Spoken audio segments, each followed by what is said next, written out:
Hello everyone, welcome to my channel. हमारी आज की कहानी है एक जादुई परिंदा। एक मर्तबा का जिक्र है।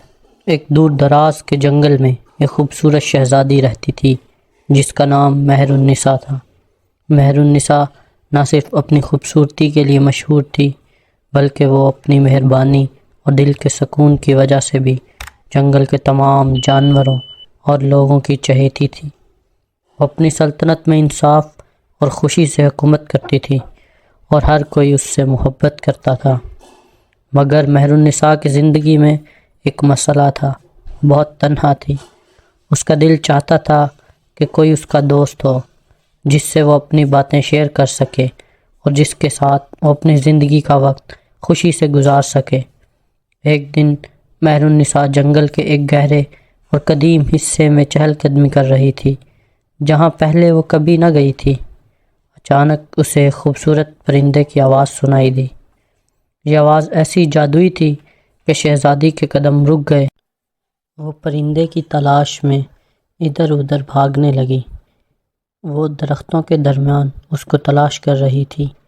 जल्द ही उसे एक सुनहरी परिंदा दिखाई दिया जो एक बुलंद दरख्त की शाख पर बैठा गीत गा रहा था। परिंदा बहुत ही खूबसूरत था। उसके परों की चमक और आवाज़ का सहर शहजादी को अपने शहर में ले गया। मेहरुन्निसा ने परिंदे से कहा, ऐ खूबसूरत परिंदे, तुम कौन हो और क्या तुम मेरे दोस्त बन सकते हो? परिंदे ने मुस्कुराते हुए जवाब दिया, मेरा नाम रोहान है और मैं जादुई परिंदा हूँ, लेकिन मैं तुम्हारा दोस्त तब ही बन सकता हूँ अगर तुम मेरा एक काम करो। शहजादी ने हैरत से पूछा, क्या काम? रोहान ने बताया, इस जंगल के अंदर एक जादूगर रहता है जिसका नाम ज़फ़री है। वो बहुत जालिम है और उसने मुझे जादू से इस परिंदे की शक्ल में कैद कर रखा है। अगर तुम मुझे आज़ाद कर दो तो मैं हमेशा तुम्हारा दोस्त रहूँगा। मेहरुन्निसा को ये सुनकर बहुत दुख हुआ कि रोहान एक जालिम जादूगर की कैद में है। उसने फ़ौरन परिंदे की मदद का इरादा किया और पूछा, मुझे क्या करना होगा? रोहान ने कहा, ज़फ़र का महल इस जंगल के सबसे गहरे हिस्से में है, लेकिन वो बहुत ख़तरनाक जगह है। वहाँ जाने के लिए तुम्हें बहुत अक्लमंदी, हिम्मत और दिल की पाकीज़गी की ज़रूरत होगी।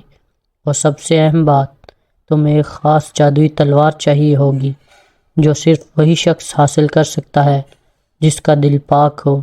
वो तलवार इसी जंगल में छुपी हुई है। शहजादी ने उसकी ये बात सुनी और पुख्ता अज़्म किया, मैं तुम्हें ज़रूर आज़ाद कराऊंगी, चाहे कितनी ही मुश्किलात आएं। रोहान ने शहजादी को जादुई तलवार के बारे में बताया कि वो एक कदीम दरख्त के नीचे दफन है जिस पर कभी बहार नहीं आती। शहजादी ने परिंदे का शुक्रिया अदा किया और जादुई तलवार की तलाश में रवाना हो गई। वो चलती रही और कई दिनों के सफ़र के बाद वो इस दरख्त तक पहुंच गई जिसकी शाखें सूखी हुई थीं और इस पर कोई पत्ता ना था। ये दरख्त जंगल के दरमियान में मौजूद था और सरसब्ज़ दरख्तों के दरमियान एक अकेला खौफनाक दरख्त दिखाई देता था। इस लड़की ने अपने हाथों की मदद से ज़मीन को खोदना शुरू किया और कुछ ही देर में उसने चमकती हुई जादुई तलवार को पाया। जैसे ही शहजादी ने तलवार को छुआ, उसे महसूस हुआ कि तलवार में एक अजीब सी ताकत है।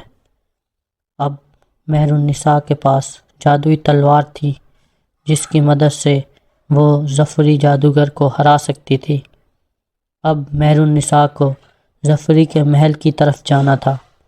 रास्ता ख़तरात से भरा हुआ था, लेकिन शहजादी ने अपनी हिम्मत को बरकरार रखा। उसने जंगल में रहने वाले जानवरों से मदद ली जो उसके वफ़ादार थे। कुछ ही देर में वो ज़फ़री के महल तक पहुंच गई। महल के दरवाजे पर एक बड़ा और खौफनाक अजदहा बैठा हुआ था। अजदहा ने मेहरुन्निसा को देखते ही आग उगलना शुरू कर दी, मगर शहजादी ने जल्दी से अपनी जादुई तलवार निकाली और अजदहे की उगली हुई आग को दूसरी साइड पे कर दिया। اس کے بعد اژدہا غصے میں آ گیا۔ اژدہا نے دوبارہ شہزادی پر حملہ کیا، لیکن شہزادی نے اس جادوئی تلوار کی مدد سے اس کے حملے کا مقابلہ کیا۔ اس کے بعد شہزادی نے اپنی جادوئی تلوار کو لہرایا اور اژدہا پر حملہ کر دیا۔ جادوئی تلوار کے وار کو اژدہا برداشت نہ کر سکا اور جلد ہی مہر النساء نے اژدہا سے چھٹکارا حاصل کر لیا۔ اپنی بہادری کی وجہ سے شہزادی نے اس اژدہا کو شکست دے دی۔ جب وہ محل کے اندر پہنچی تو اسے ظفری جادوگر نظر آیا جو اپنے جادوئی منتر پڑھ رہا تھا۔ مہر النساء نے فوراً جادوئی تلوار سے اس کے جادوئی دائروں کو توڑ دیا۔ ظفری نے غصے میں آ کر شہزادی پہ حملہ کرنے کی کوشش کی، مگر شہزادی نے اپنی عقل مندی سے اسے شکست دی اور اس طرح اس نے ظفری جادوگر کے تمام حملوں کو ناکارہ بنا دیا۔ اس کے بعد شہزادی نے ظفری جادوگر پر حملہ کیا اور روحان کو اس کے جادو کے اثر سے نکال دیا۔ جیسے ہی جادو ٹوٹا، روحان ایک خوبصورت نوجوان شہزادے کی شکل میں تبدیل ہو گیا۔ روحان ایک بہت خوبصورت اور قداور نوجوان تھا جس کو جادوگر نے اپنی طاقت حاصل کرنے کے لیے قید کر رکھا تھا۔ وہ دراصل ایک دور دراز سلطنت کا شہزادہ تھا جو اب ظفری جادوگر کی قید میں تھا۔ روحان نے آزادی حاصل کرتے ہی شہزادے کا شکریہ ادا کیا اور کہا، تمہاری بہادری اور نیک دلی کی وجہ سے آج میں آزاد ہوں۔ میں وعدہ کرتا ہوں کہ ہمیشہ تمہارے ساتھ رہوں گا اور تمہارا دوست بن کر تمہاری زندگی کو خوشیوں سے بھر دوں گا۔ شہزادی اور شہزادے دونوں واپس محل کی طرف روانہ ہوئے۔ جنگل کے تمام جانور اور باشندے ان کی بہادری کی مثالیں سنانے لگے اور سب نے جشن منایا۔ مہر النساء اور روحان کے درمیان بہت گہری دوستی ہو گئی اور محبت کا رشتہ قائم ہوا اور جلد ہی دونوں نے شادی کر لی۔ اس طرح مہر النساء اور روحان نے ایک ساتھ خوشی سے زندگی بسر کی اور ظفر جیسے ظالم جادوگر کو سبق سکھا کر امن اور خوشحالی کا پیغام دیا۔ ظفری جادوگر کے خاتمے سے جنگل میں ایک خوشی کی لہر دوڑ گئی۔ تمام کے تمام اس کے قیدی جن کی زندگی اس نے اجیرن کر رکھی تھی اور جن کو اس نے اپنا قیدی بنا کر اپنی طاقت حاصل کرتا تھا، وہ سب آزاد ہو گئے اور سب کی زندگی میں ایک خوشی کی لہر دوڑ گئی۔ شہزادے اور شہزادی کی اس کہانی سے ہمیں یہ سبق ملتا ہے کہ انسان جب پختہ ارادہ کر لیتا ہے تو وہ کسی بھی ظلم کے خلاف لڑ سکتا ہے۔ اگر آپ باہمت، بہادر اور نیک دل ہیں تو آپ کسی کی بھی مدد کرنے کے لیے ہر وقت تیار رہتے ہیں۔ اگر آپ سچا ارادہ کر لیں تو آپ کسی بھی ظلم کے خلاف ڈٹ جاتے ہیں، اور اگر آپ کا ارادہ پختہ ہو تو پھر آپ کے راستے میں کوئی بھی رکاوٹ حائل نہیں ہو سکتی۔